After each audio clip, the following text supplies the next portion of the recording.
Hey, welcome back to the studio. Don't forget to subscribe. So I just got back from Rise of Skywalker, and I wanted to give my initial thoughts on it in a spoiler-free way. So in case you haven't seen it yet, this is the video for you to watch. A couple thoughts, I'm going to keep this short, but a couple thoughts. Seemed like J.J. Abrams was trying to pick up a lot of the pieces from The Last Jedi, and which is a good thing. There was so much stuff in this movie that it seems like they were just trying to fix a lot of things that J.J. wanted in his trilogy, I guess. A lot of questions from The Force Awakens, at least a couple big questions from The Force Awakens.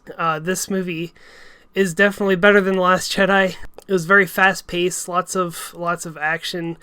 A little too fast-paced at times. I felt like I wasn't keeping up with some of the things that was going on in the story because he packed so much into this movie. It showed a little more respect for the older characters, I'm gonna have to say, than The Last Jedi, and I don't mean to keep comparing this to The Last Jedi, but I mean, that is the last movie in this trilogy that we saw. It gave respect to some of the old characters, but at the same time, the ending made absolutely no sense to me, and I'll get into that in my spoiler review. I wasn't bored the whole time. I mean, that's a good thing, right? Also, there wasn't as much like sarcastic joking, and there were no like your mama jokes or anything like that in this movie, which was a good thing. It was more straightforward, and there were also no like side quests, you know what I mean?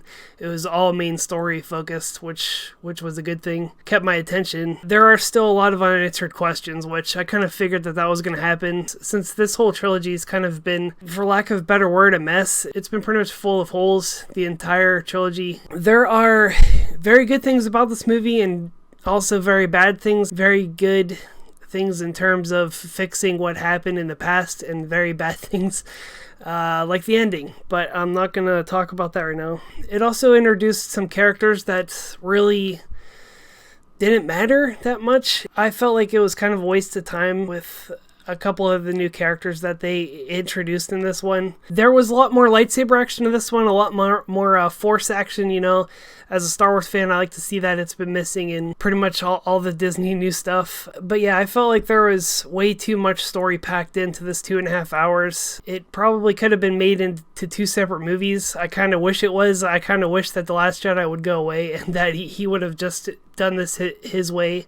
Except for the ending, again, you know, I will talk about the ending in my spoiler review. I think if you're a Star Wars fan and you've already sat through all the damage that The Last Jedi has done, I think there are things that you'll like in this movie. If you pay money and if you don't, I would still watch the movie. There is a lot of, I guess they call it fan service, but it's not, you know, it's just old characters that come back. But there's definitely a reason for a Star Wars fan to watch it. Even if you don't care what happens to these characters, I think there was still stuff for us to watch in there, and there was one line in it that just stuck it to The Last Jedi, and I was so happy to hear it. I was like, yes! Anyway, I'll have the spoiler review coming up shortly. Don't forget to subscribe, and I'll see you next time.